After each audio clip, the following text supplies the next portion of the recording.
So, Stephanie, welcome to the third year of the Independent Accountability Panel's review of the Energy Charter disclosures. In starting the meeting, I'd like to acknowledge the traditional custodians of country throughout Australia and their connections to land, sea and community. We pay our respect to their elders past and present and extend that respect to all Aboriginal and Torres Strait Islander peoples today. Stephanie, thank you very much for your disclosure and congratulations on your commitment to the Energy Charter and the Better Together initiatives and all the work that you've been doing. You know Cassandra Goldie from ACOS and Andrew Richards from the EUAA.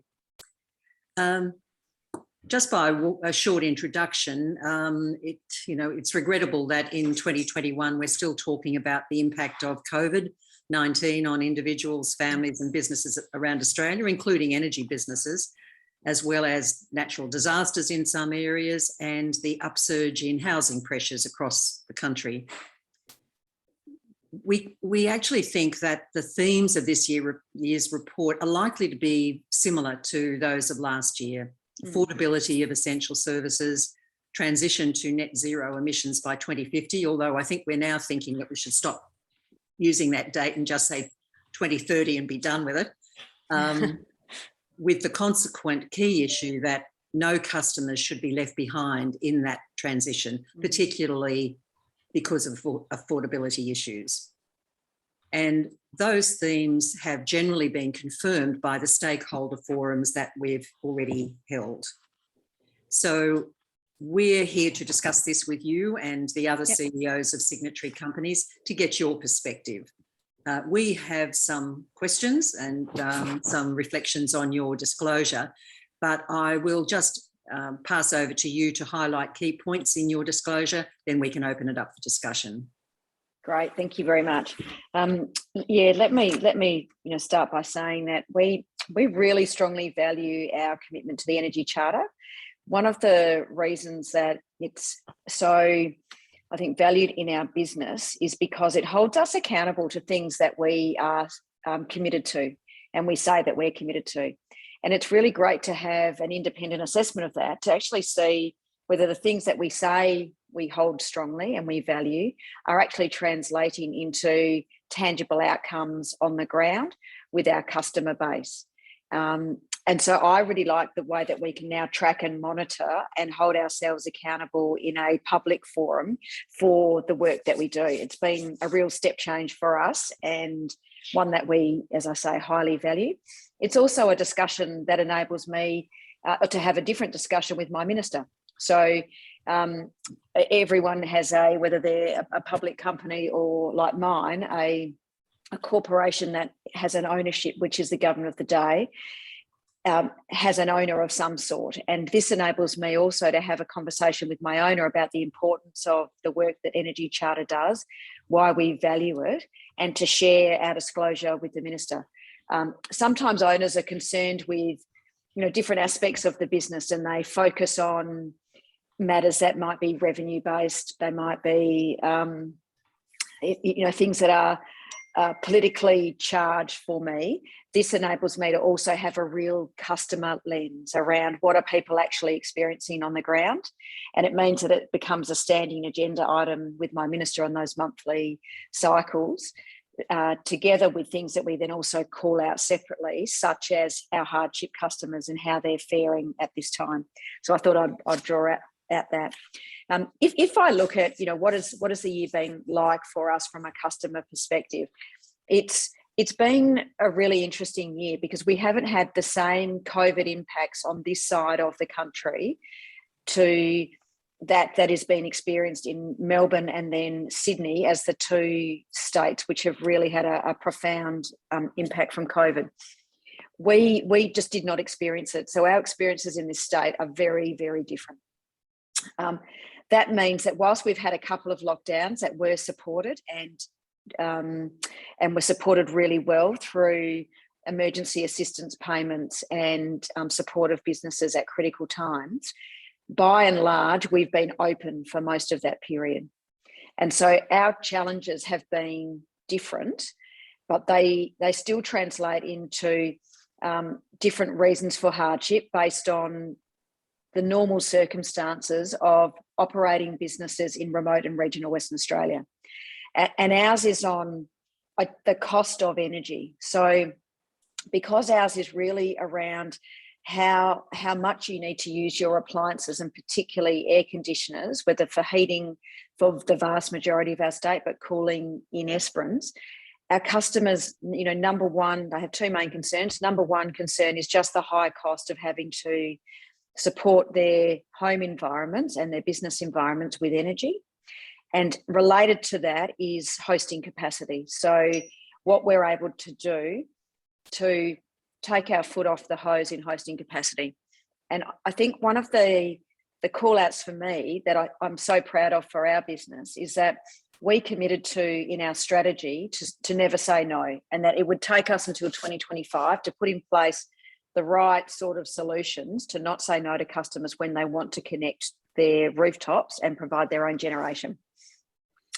In Broome in particular, we've been able to really take a very different approach with the people of Broome and the installers around how we would release progressively hosting capacity, give them a heads up as to the improvements we're going to make in the process, walk through those automations and improvements. And the buy-in that we got from our installers was amazing. So we've gone from being really quite an agitated and quite a negative sentiment to being really positively embraced. So much so that when we did have a number of customers whose connections we weren't able to satisfy in the first round, but they're now on actually a proper waiting list where they're the first cabs off the round for the next one.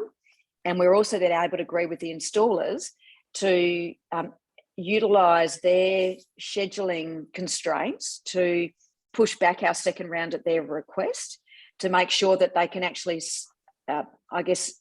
deliver in the solutions to the customers when they need them.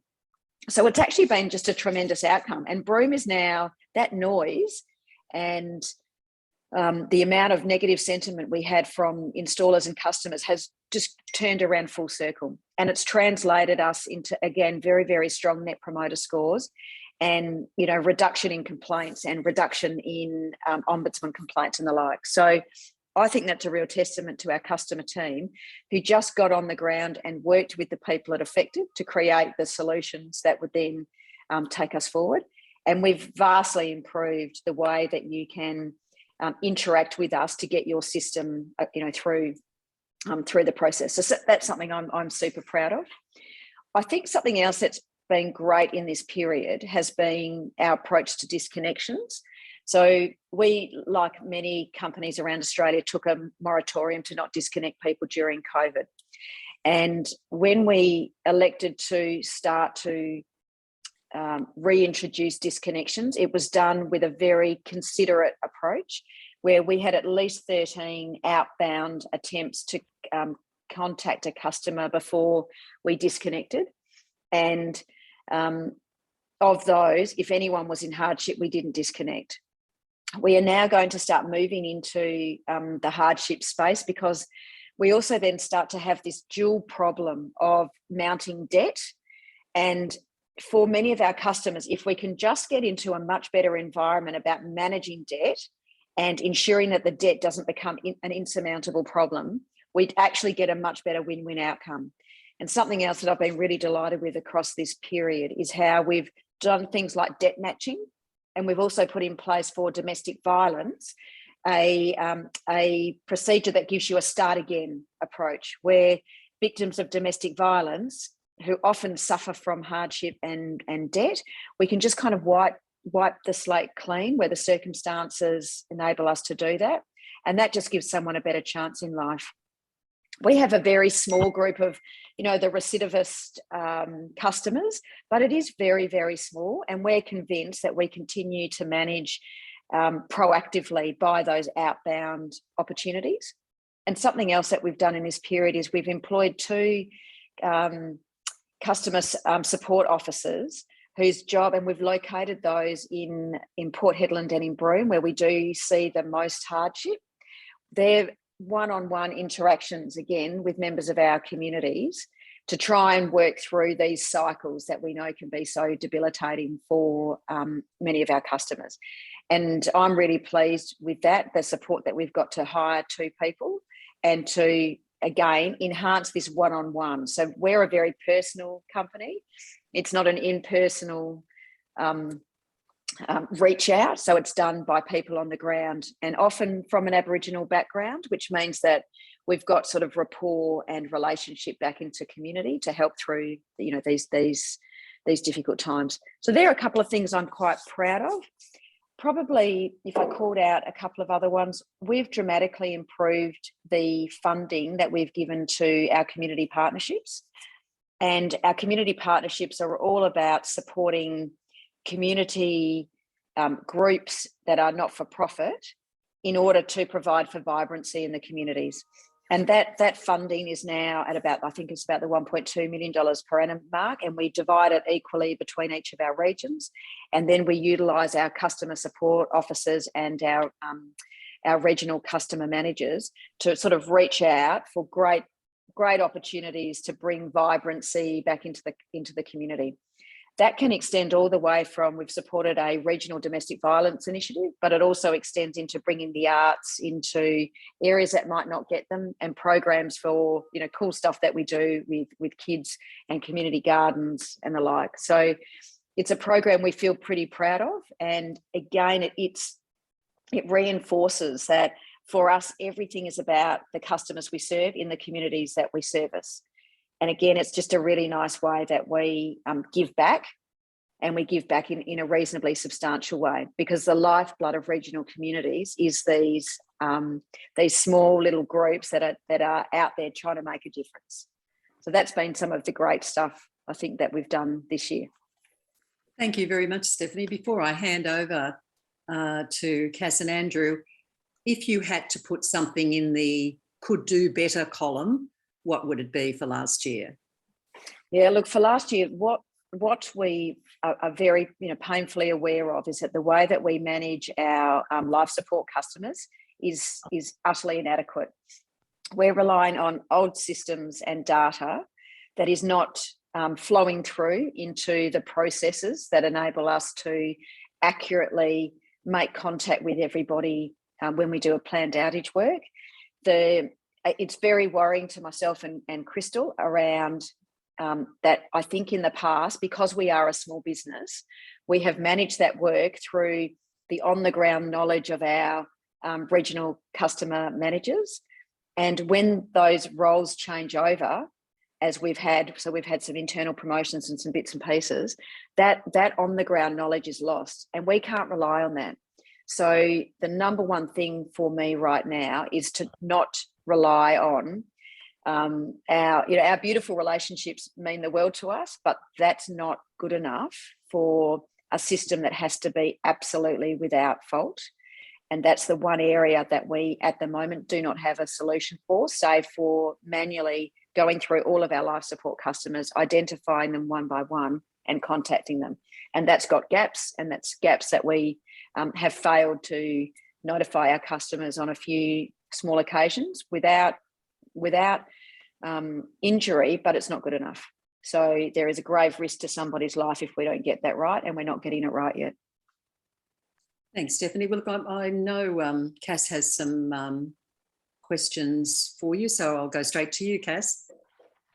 Great to see you again, Stephanie. And I'm from Noongar country, actually, originally. So hello, WA. Can't wait to get up there. And I've just found out that my nephew has secured a job teaching in Broome. So fantastic. I know. So get those borders open when it's safe, and I'll be heading up that way. Look, so I do know that country up that way. And as you were highlighting, local knowledge is so crucial in all those relationships. And so just want to highlight, of course, those stable roles that you've created there to kind of have that kind of hub of the knowledge that you can then hand over as people move through the position, that sort of approach.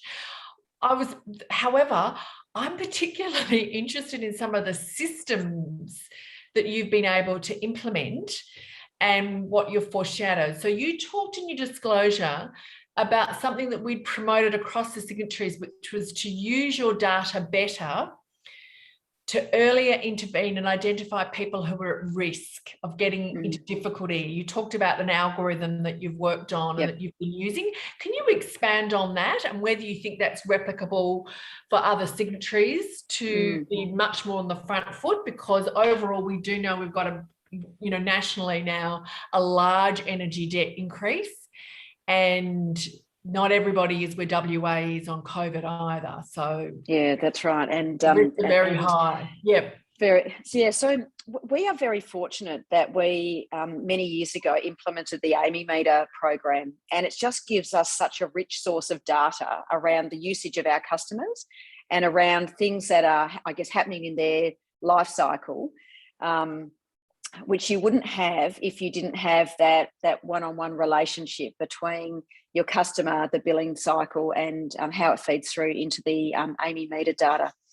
That does enable us to interrogate each of our customers' journeys and work out where we're starting to see sort of slips in the process. So where you start to see bills not getting paid, and how you therefore, before it gets to an extenuating circumstance, how you can get in front of it.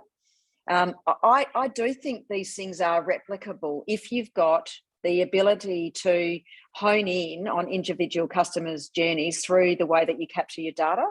And if that data is able to be accessed in a way that means it can be interrogated and that it can spit out meaningful insights, it then also, though, requires you to have an ability to contact your customers in a way that works for them. So it won't just be, do you have the systems that you can draw from and can you get insights from them, but can you translate those insights into action? Because we've got a very strong focus on keeping people in the regions who are customer facing, and we have very strong outreach services. We've got a distributed call centre as well. That means that we can take calls from everywhere in our regions that we're just rolling out. And we've got on-the-ground support through our customer experience centre that is now in Broome. It was in Melbourne, so we moved across with our partner in Broome. We can be much more on the front foot with our customers. When we say we reach out about 13 times before we disconnect, that's quite a volume of calls. And the tension will always be in different environments across the utilities, how much that call is valued from a debt recovery or a customer lifecycle perspective versus the cost of making the call and that total cost to serve. Because every call you make has a cost that's associated with it, and the length of the call. There are often things that utilities measure. So they might measure that part, but are they measuring the outcome, which is the debt rising and the management of the debt, and in fact the fact that you've got many customers in extreme hardship not able to cope. So what we've learned is that when you do reach out to customers directly in a safe way that is understanding of their circumstances, we almost without exception, and there are a small bunch of exceptions, but they're very small, almost without exception, customers want to do the right thing. They want to pay their bills in a managed way, and they don't want to get to a position where their bill is insurmountable and they just can't get over it because they're in so much debt.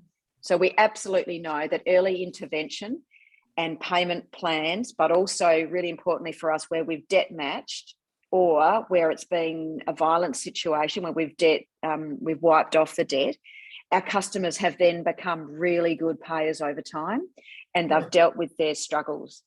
Can I just ask, Stephanie, so you're using the algorithm and the data that you're getting from the metering to be able to flag up particular individual customers, and then you're saying at the moment your contact process is actually a human one. You're not automating any particular contacting of customers, at scale. Is that right? It is a combination. So we are able to contact our customers through a range of different channels.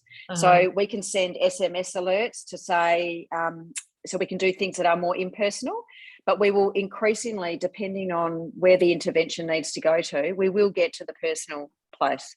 Yeah.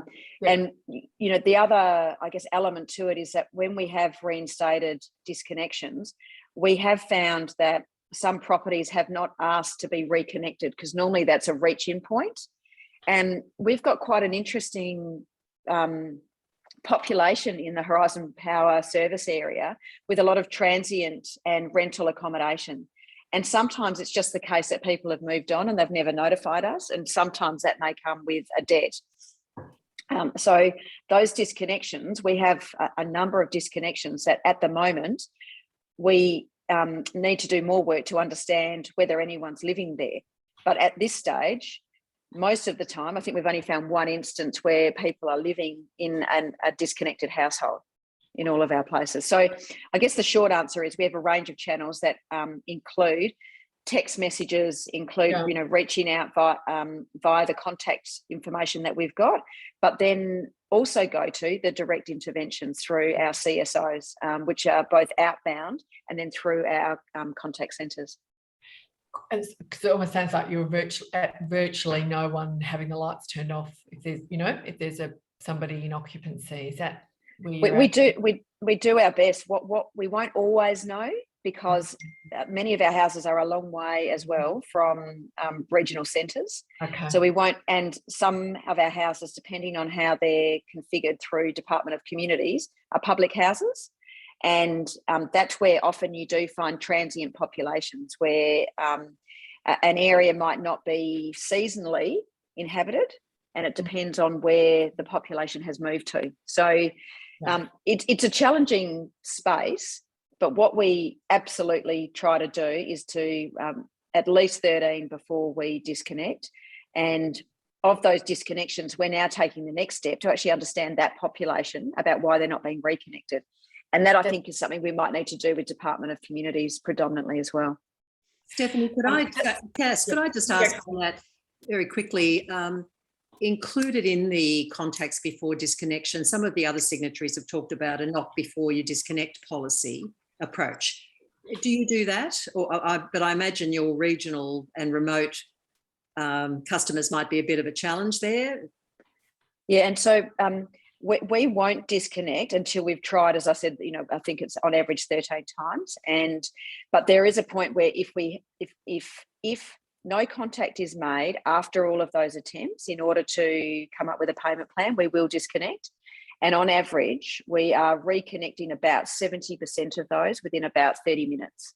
So that's where someone will then make a call that is inbound. But we do have, can't exactly remember the number of properties at the moment where we've just been unable to make any contact. And then even after disconnection, there has been no contact back. So we're now going to take the next step of now trying to understand those properties better. And we'll actually probably, to many, send our crews out to see if anyone lives there. We'll actually do a door knock, I think. Thanks. Sorry, Cass. That's all right. No, the other part of this system question was that you flagged that you're going to shortly implement the automatic checking of customers and their Centrelink payments and therefore their entitlements to concessions, which is again a big systemic problem that has been raised over and over again, making sure that customers are getting the concessions to which they're entitled. So all of us went, what's that? Tell us about that, Stephanie. We'd love to hear how you've got there. And is it unique to the operating environment for you? Or again, is it something that is replicable for other retailers?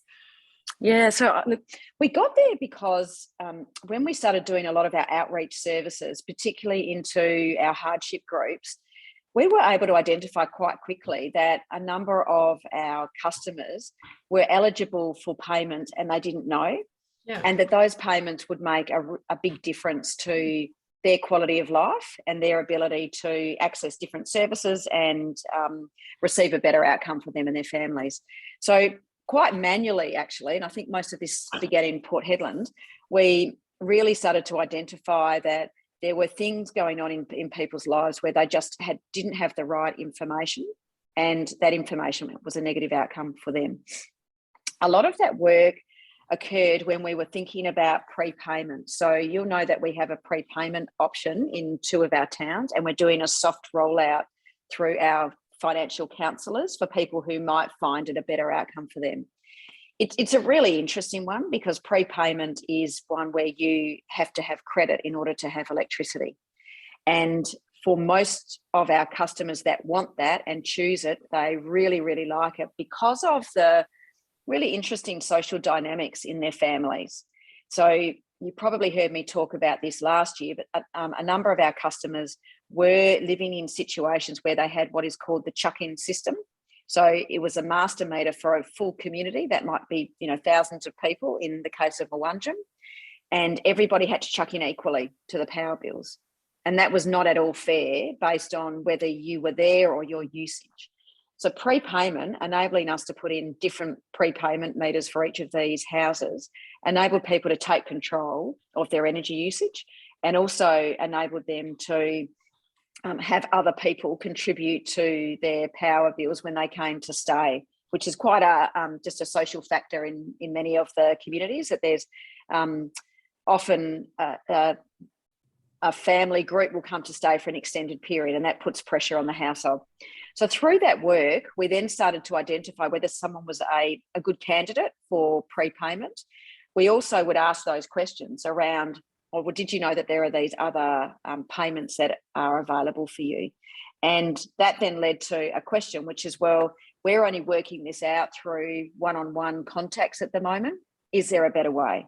Yeah. And the better way is one of our opportunities for this year, which is, okay, how can we systematise that and embed it so we can draw in through their Centrelink information and then work out automatically whether people are entitled so that flags up for them in their accounts. I guess the question is, can that be applied more broadly? And I have to I don't fully know the answer to that, but I can't see why not.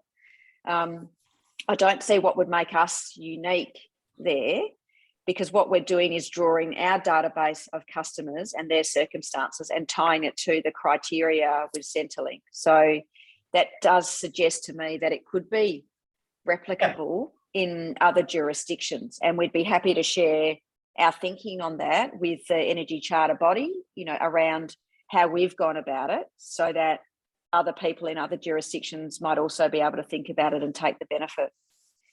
Yep, there's no question it would be a game changer to get that uniformly applied, basically, that people are getting the concessions to which they're entitled. That's right. Yeah.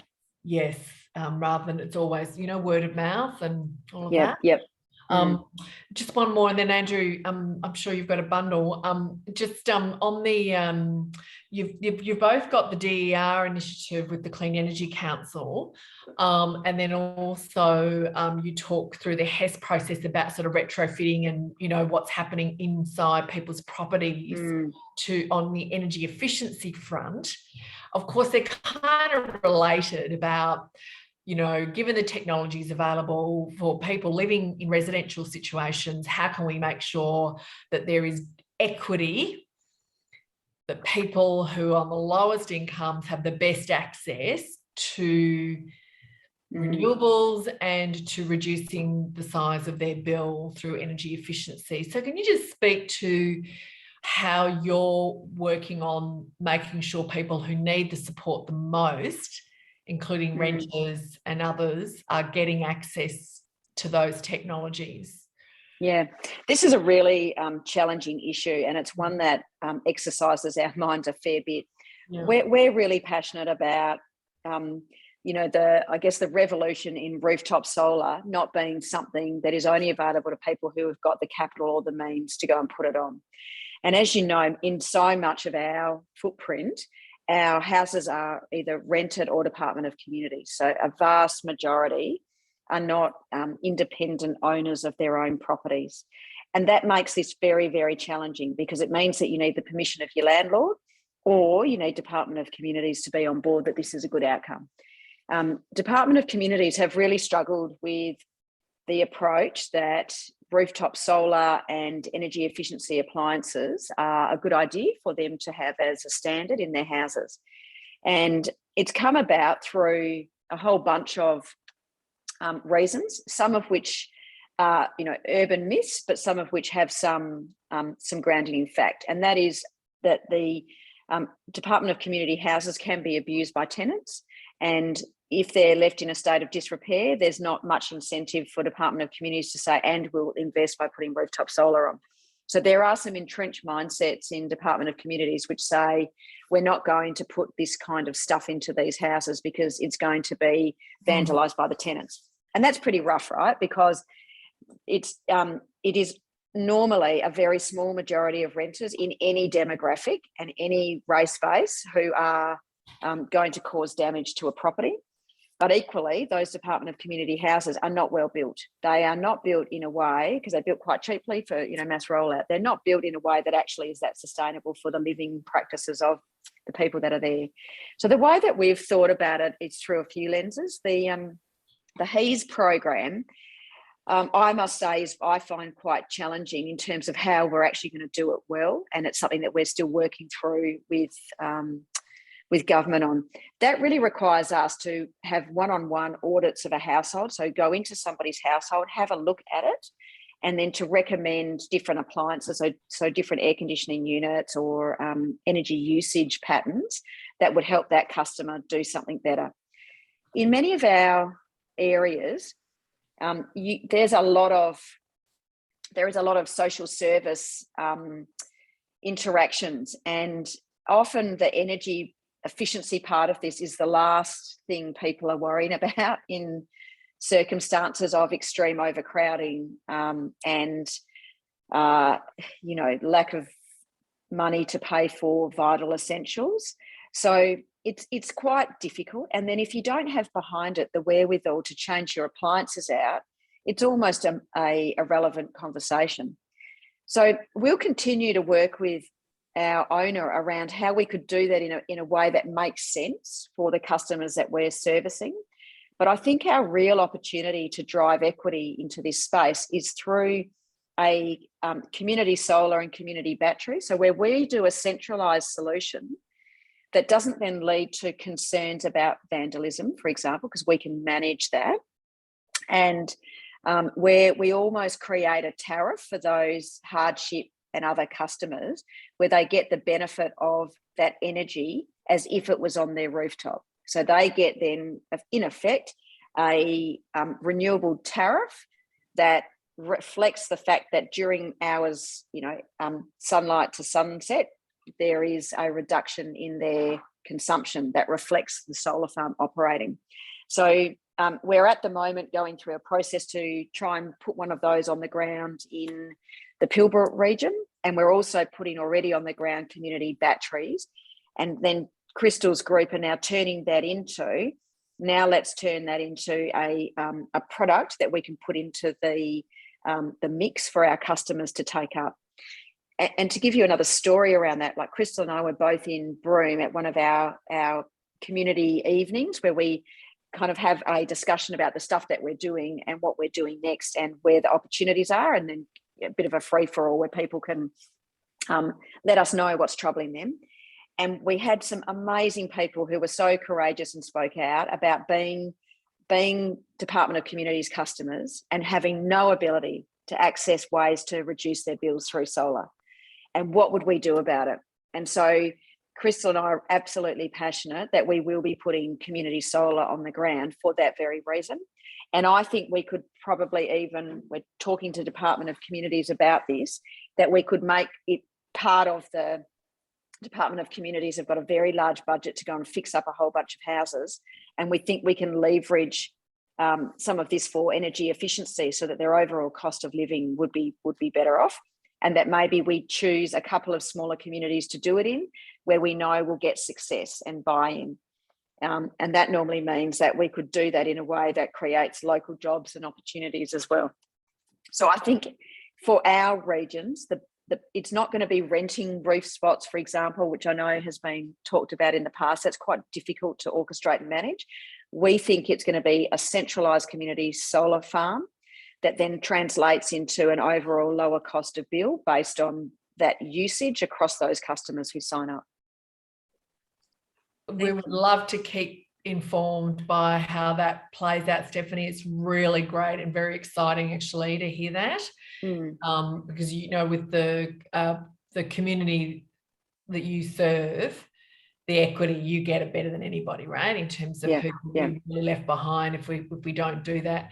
And I'm just thinking how we can get into the report to help with your discussions with your owner about supporting that energy efficiency agenda, through the maintenance bill. So thank you. And to that point, what would be I think what we have to do is have it as standard that there is reverse cycle air conditioning, not the box air conditioners, in Department of Communities houses.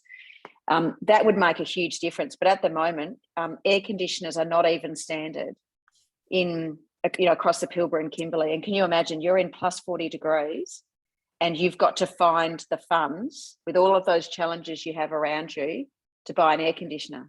How are you going to afford a split system Fuji, LG system?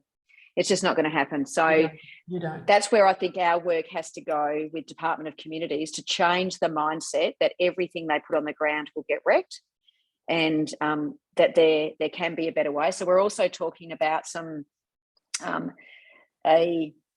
we provide the capital to put that equipment into the houses, and we take the risk of the capital equipment, and then provide an opportunity for the customer to almost lease that off us, or find a way to do that through their bill, so it's kind of seamless. That's another thing that we've been talking about with like a financing, a sort of an impact financer. Great. Thanks, Stephanie. Thanks, Claire. Stephanie, before I hand over to Andrew, could you just very briefly say, in terms of the portal to confirm people's entitlements, was it an easy process to settle on cost sharing, privacy issues, that sort of thing? I might have to take that one on notice. So I'm not aware of the behind the scenes, what we had to sign up for and ensure that we put in place. But can I come back to you with the answer for that one? Look, it would be useful, just because we do want that replicated, because it's such an important area, and we'd like to know if there were any issues in the background. Yeah, thank you very much. Excellent. I've written a note of that. So sorry, I don't have that fact. No, Crystal might know, but I'm sorry, I don't. We'd love to know. Yep. Andrew. Thanks, Claire. Thanks, Stephanie. Look, it always strikes me how connected you are to your customers, and it's almost down to the household level, which some people might find strange because you're so geographically diverse, and how the hell do you do that? And it's just, I guess, making the commitment to do it and getting people on the ground. You go into extraordinary lengths, whether it be reaching out 13 times on average, the HEAST program, early intervention on debt avoidance, net zero refusals, and the community battery, and the standalone power system stuff too is really interesting. And some of those discussions are going on in other parts of the industry.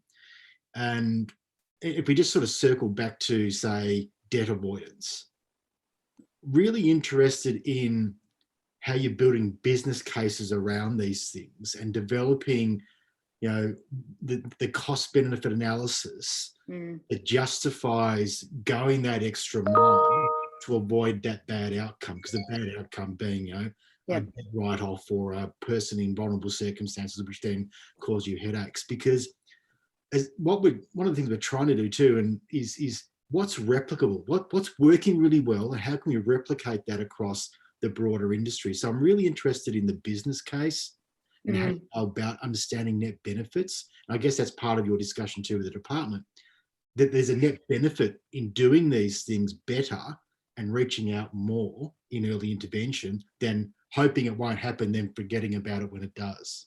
So I'm really interested in the business case.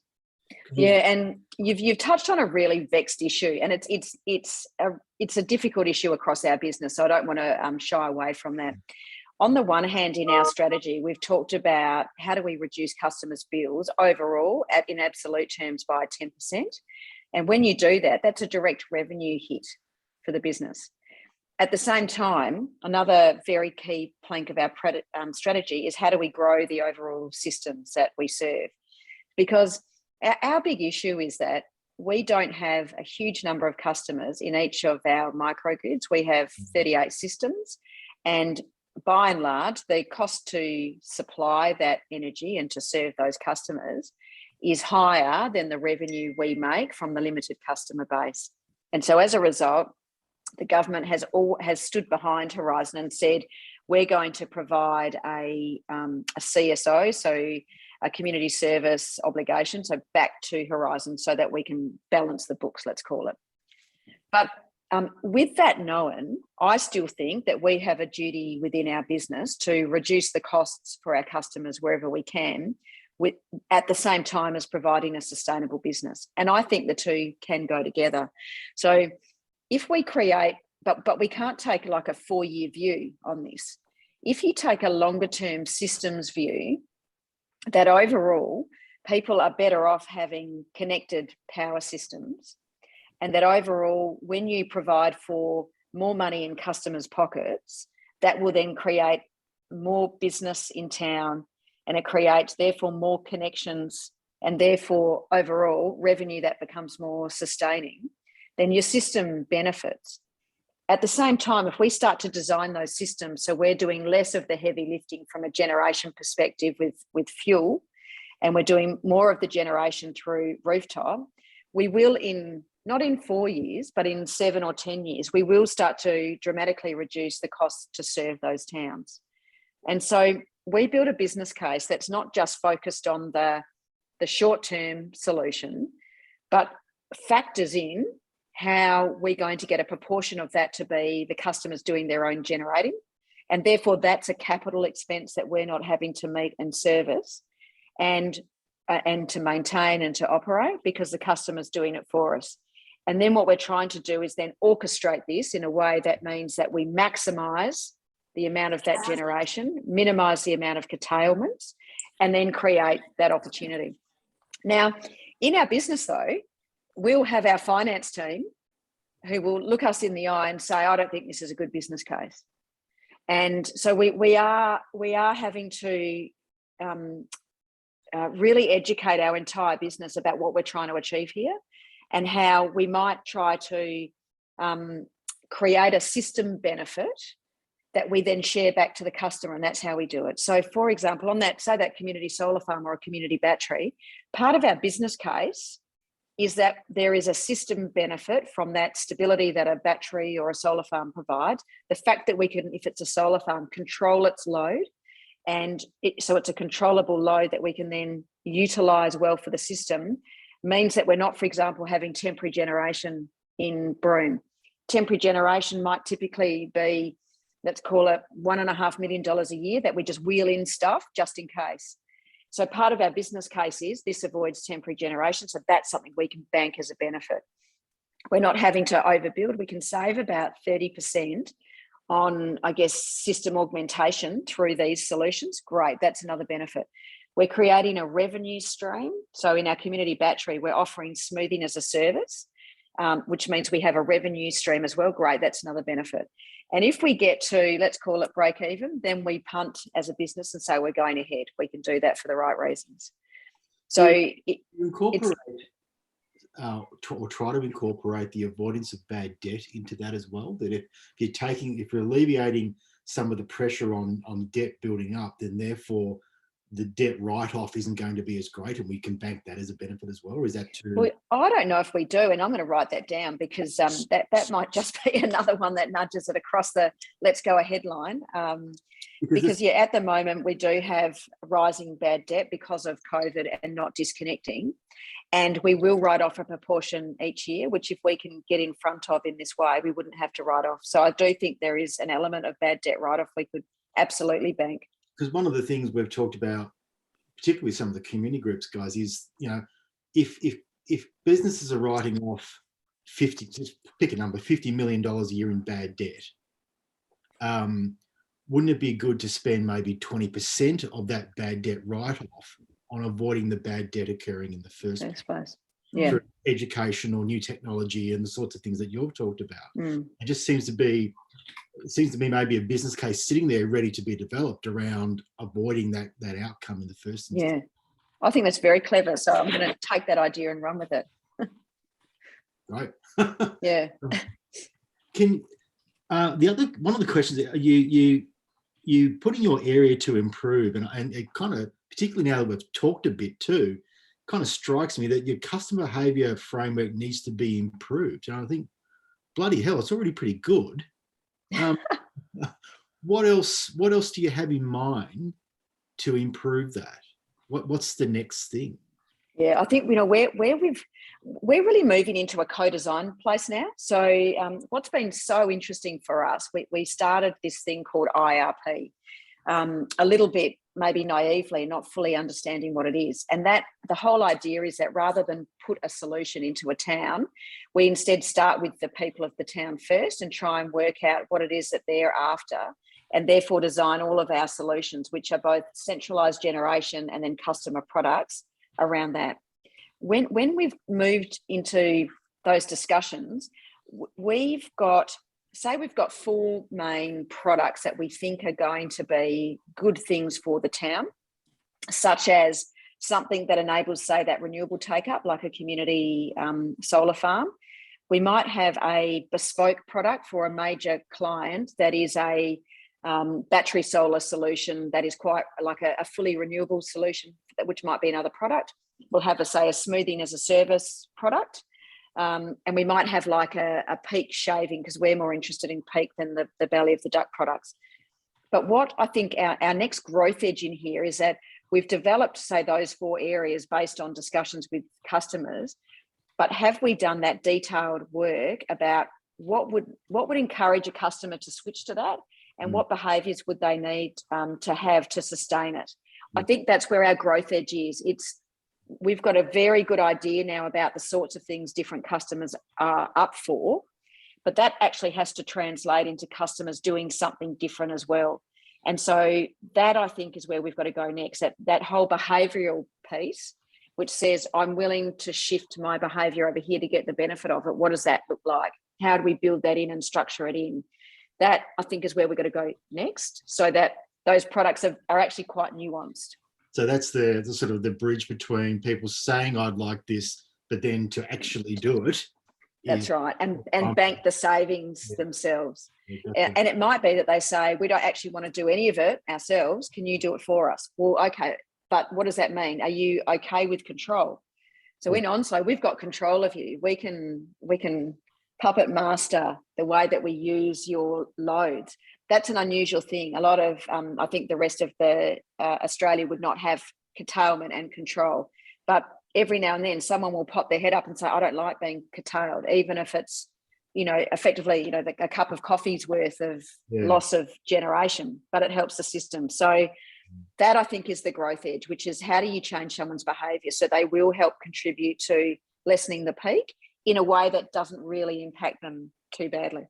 That's a really interesting piece of work, because in bigger, highly connected grids like we have over here in the east, that is starting to emerge as a key issue, and two-way pricing and who pays for it, and this idea. There's a couple of trials in Victoria around effectively microgrids nested within a larger grid, which is around energy sharing and localized energy trading as well, which I think is really interesting. Be really interesting to keep a watch on that. When you move to those sorts of projects, though, and how do you design the tariff? Because it's the other thing that's sort of occurring is that you're taking people off. There's a bit of a discussion, particularly on some of the regional based networks out here, is that, okay, well, maybe instead of replacing that power line, we're actually going to put you on a remote area power system or a SAT. How do you actually develop the appropriate tariff for that? Because there's already a benchmark tariff that we've got to try and meet. How are you going about developing a tariff that is just a cost plus build up, or is it something else? Yeah, and ours is, because we've got uniform tariff in WA, it was simply for us, we have just taken people off poles and wires connected into the house and put a standalone power system, and they see nothing different. Matched it, right, okay. Yeah, so that's a very easy one for us. I think our challenge has been that we don't have the regulations in support of us being able to do that. So we actually have to have individual contracts per customer, and they have to agree to it and sign up for it. Yeah. Whereas Western Power were given the regulatory ability just to go do it. And there's nothing more irritating to me than the fact that we couldn't just get EPWA at the time to listen to us to actually make that available all the way around. So we do need someone's permission, but by and large, customers love it. So I guess the other part is when a customer loves it, you'll get the permission. And customers love it because for us, particularly in rural areas, they're not having big power lines, poles and wires, going through their harvestable lands that get in the way of their farming equipment. And I think I probably shared with you last year that we do have people that drive into our they drive their harvest equipment into our poles with alarming regularity. And these are not insignificant things to drive into. Yeah. It's not a cricket wicket, it's a very large pole. But Yeah. bang, bang, bang, because it's all automated now, and you've got kids behind there who are, on their phones and don't notice until they hit it.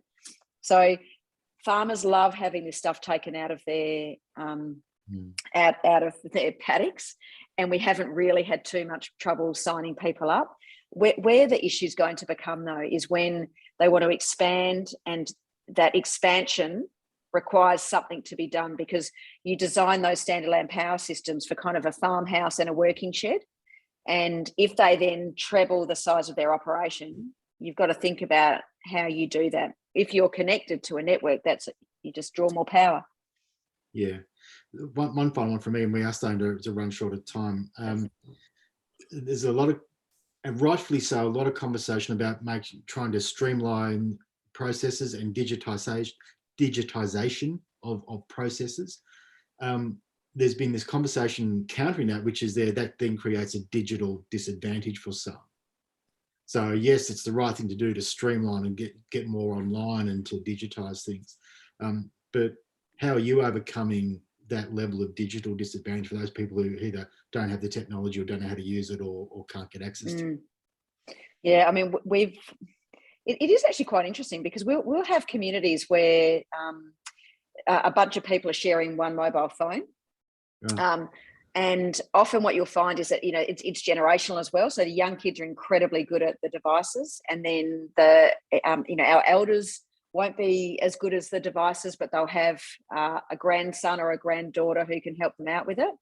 But look, we've always had probably a mix. We do have a lot of face-to-face interactions, and we do work really well with the CEOs of the community. And we also have tablets that are available so most of our communities will have a shop front, and a shop where you can sort of buy and sell goods. And where we need people to interact with us, we've got those shop front devices as well. But I guess where Horizon's pretty different is that we have RCMs, as we call them, so our customer facing managers for each of the regions in every one of our regional areas. And then we also have support officers who are the face for us, so people can walk into our depots, and we've now actually made that much more accessible. So we've made it, instead of it looking like a depot, we now have retail shop fronts in Broome and Kununurra that are incredibly friendly and very customer friendly, where customers feel very welcome and able to actually have a face-to-face conversation or a phone-based conversation with us, with someone who's in the state. So I guess we're not shying away from having a physical presence and a personal presence. But what we also know is that our digital presence is actually pretty poor. So one of the reasons that we've been working very hard on our website, which goes live in December, I think, is that it didn't meet basic accessibility criteria. Way too many automated, forms that had to be printed out, for example, rather than really simple human-centric design.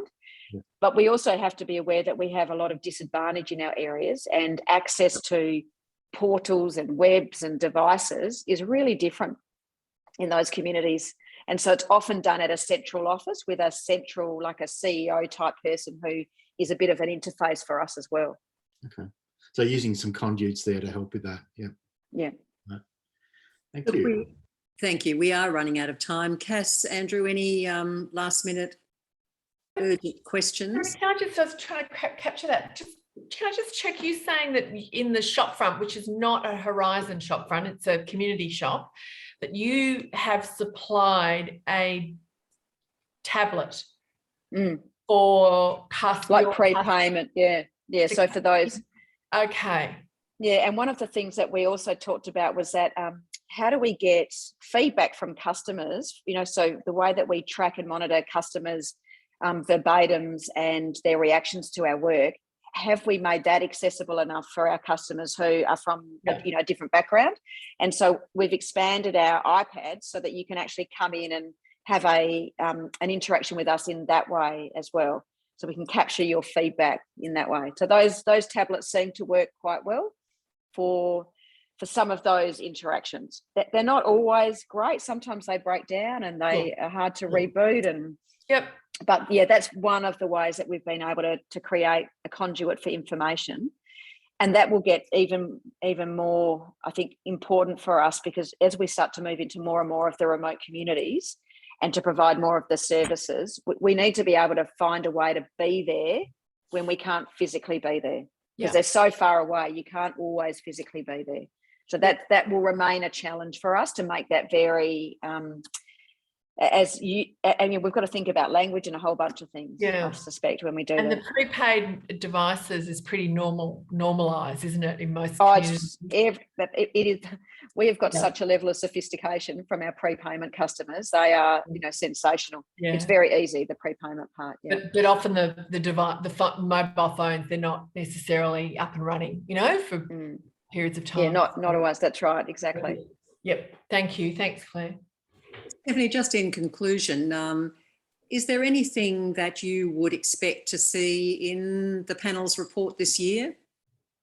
Look, I know we haven't talked about it much because we've talked about a different set of issues, but that transition to net zero, I think, is fascinating. We will have stranded assets. There's no doubt about it. If we do not turn our attention to the way we are servicing our customers to be the stuff they want to be serviced with. If we do not have green-based products that are actually green, not just green cladding, we're going to have to dramatically change what we are selling. And we've got Coles, Woolies saying 2025, FMG 2030. At the moment, we could not service Coles and Woolies and FMG in the Pilbara with anything green because it's all gas, pretty much all gas. So we have a very big job to do to transition rapidly into a green offering that includes also being able to build out for things like electric vehicles. They still seem in Australia gobsmackingly a long way off because we don't get the stock, but there is no doubt that around 2025 there'll be a big switching point because there are no other vehicles, and you can see the momentum just building and building and building. Our networks are not designed for a lot of EVs.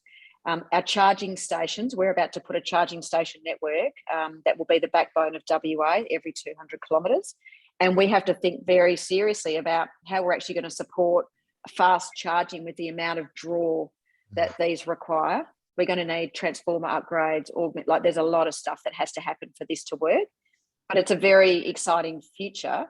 We need to be up the curve and prepared for it so that our customers get what they want when they want them, and we're aware of it before they they need to get this seamlessly. So I think if your report does draw out this huge groundswell from pretty much most levels of the community are looking for better solutions, and they need to be for a better shared environment. The challenges for our businesses to accommodate that in the timeframes that people are talking about, and given supply chain issues across the world and COVID interrupt us, big challenges, I think, across the next few years. The people underestimate the infrastructure challenge. Yep. The sheer scale of that, and how do you actually pay for it? How do you actually recover the cost of that? All those things. Yeah. Absolutely spot on. Thank you, Stephanie. That's a great job of summarising an issue for our report. You may see your words quoted in our report. No worries at all. But look, thank you. That's been just a fantastic session. Thank you very much again for your openness and candour and really valuable information, which we will shamelessly plagiarise where we need to. So thank you very much, and thanks, Crystal, for your attendance. It's my pleasure. Thanks, Claire, Andrew, Cassandra. Enjoyed it. Okay. Keep going with the innovation, guys. I think you look like a test bed for the rest of the nation, I think, on some of this. Oh, very kind of you. It's all down to Crystal and her team. They're sensational. Well done, Crystal. I've always said, if you put people who are more vulnerable at the centre of everything, you get extraordinarily fabulous innovation, actually, that works for everybody. That's right. Kind of, the environment in which you're working. So it's really, really wonderful to hear what you're up to. Thank you. Great. Thanks very much. Thanks, everybody. Okay.